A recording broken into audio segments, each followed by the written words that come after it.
Periodically when I feel like it is incredible hubris, which it is, to try and create worship that is deep and meaningful and funny and, I don't know, beautiful, I sit and I say the mantra to myself silently on the chancel.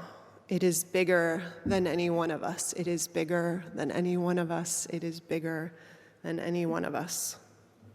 And some days I feel that more than others.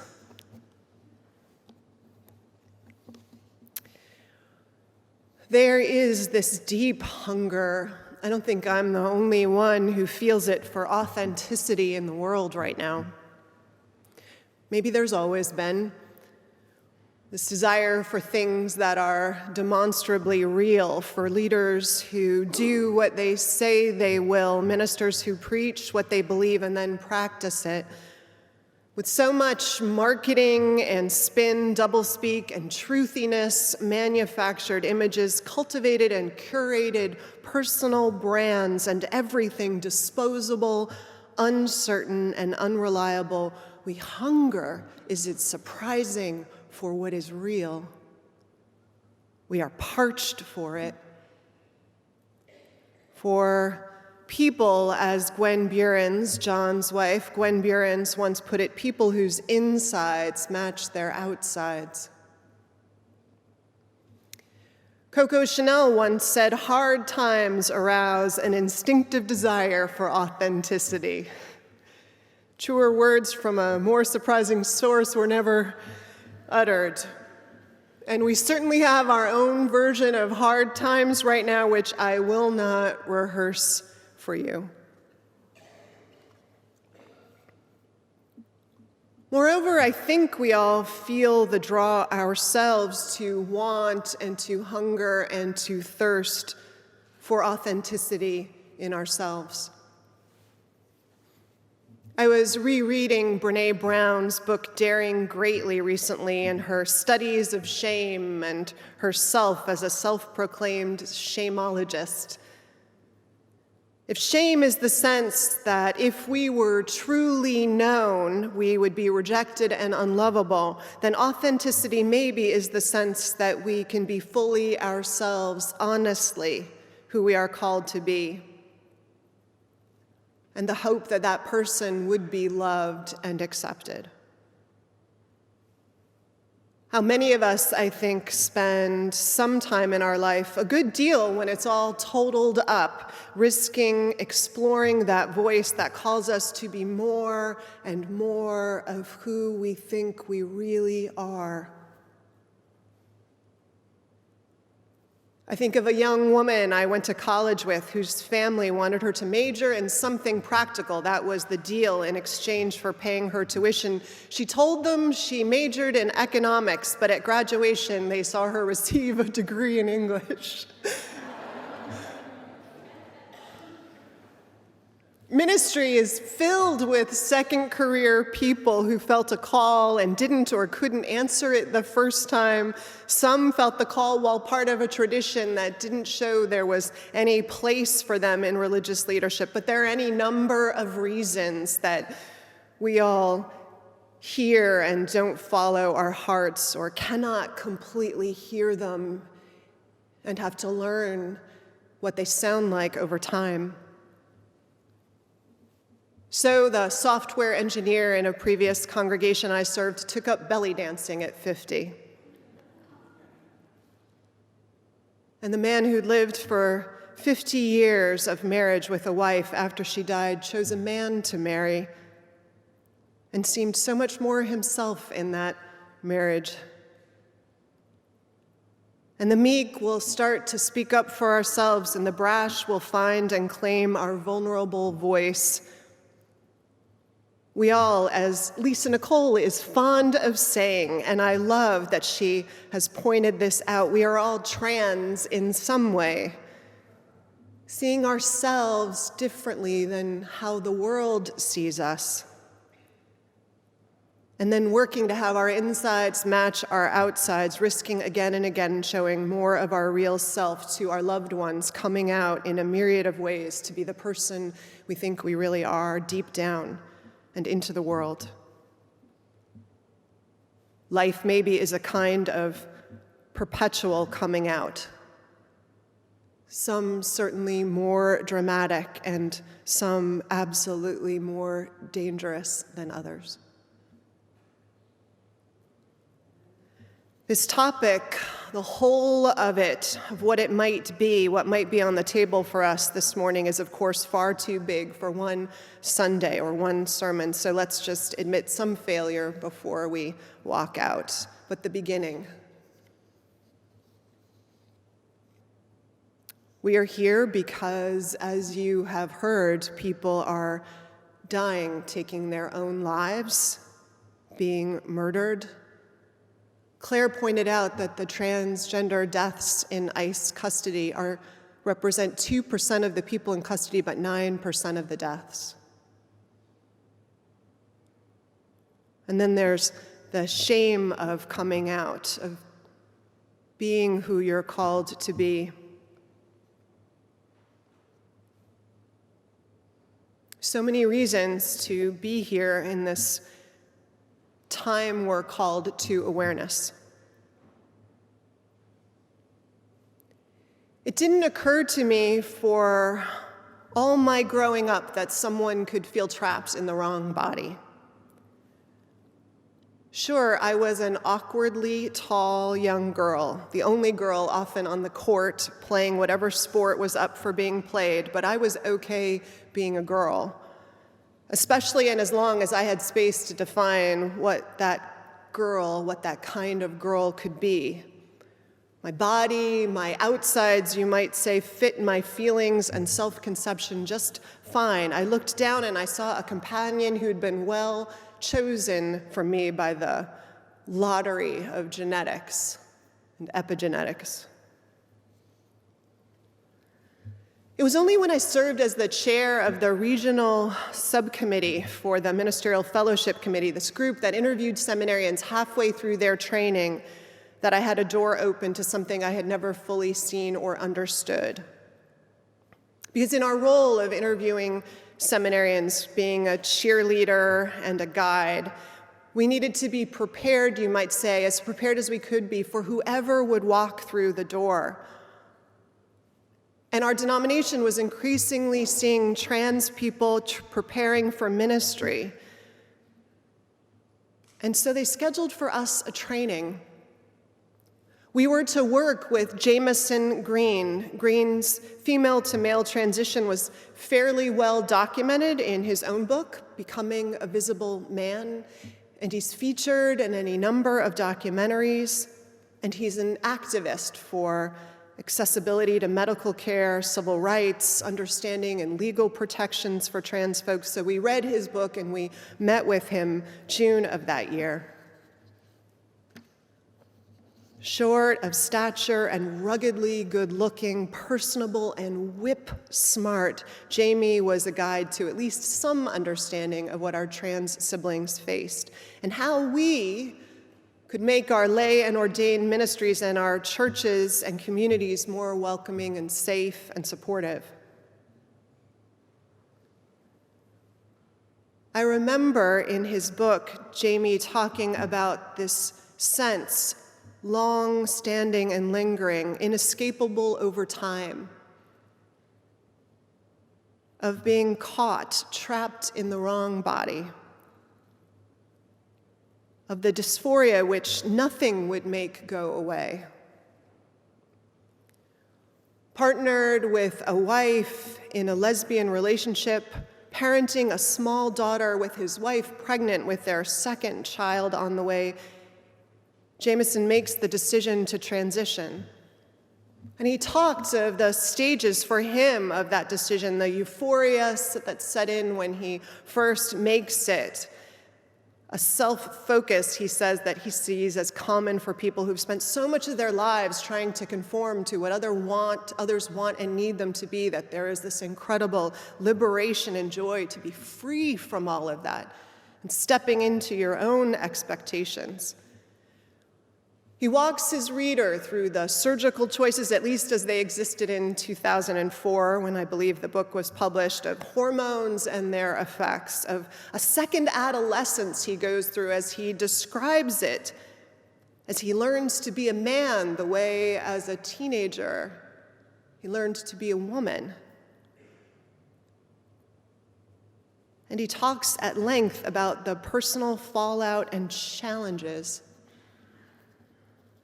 In Jameson's case, his marriage didn't survive the transition. His wife couldn't make the transition with him, and he's able to maintain a relationship with his first daughter, but he's not allowed visitation with the second child, who's born at the very end of their marriage. That heartbreak, of course, isn't the only one. His own mother doesn't weather the challenge very well. The change, I should say. Everything between them gets altered and stifled. My mother stopped making eye contact with me, he says. She stopped making conversation about books, about ideas that she gleaned from her reading or television, or about people that we knew, longtime family friends. She stopped telling me about her communication with the out-of-state relatives. She would refer to my sex reassignment process as it or this, as in, what does your employer think about this? She criticized me and warned about failure with statements like, "You're too small to be a man." Even when the rest of the family knew about Jamie's transition because he'd written them all letters, his mother still refused to talk about it. And once, running into her at the mall, she looked awkwardly, exchanged just a few words from him in his description, walks away from him as quickly as she can.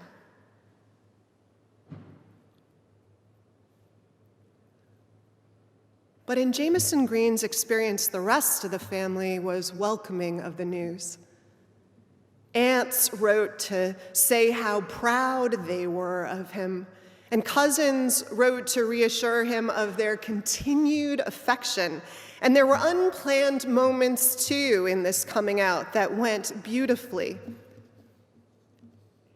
On October 20th of 1991, Jameson went to visit his mother. It was the day that firefighters lost control of what would be known as the Oakland Hills firestorm.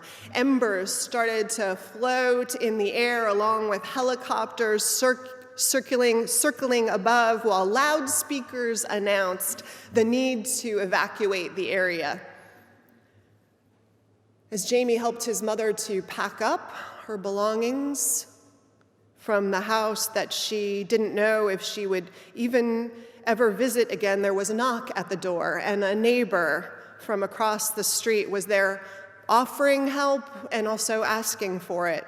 The person in the doorway was Diane. She and her younger sister had grown up across the street. They had been Jamie's favorite babysitters as a child.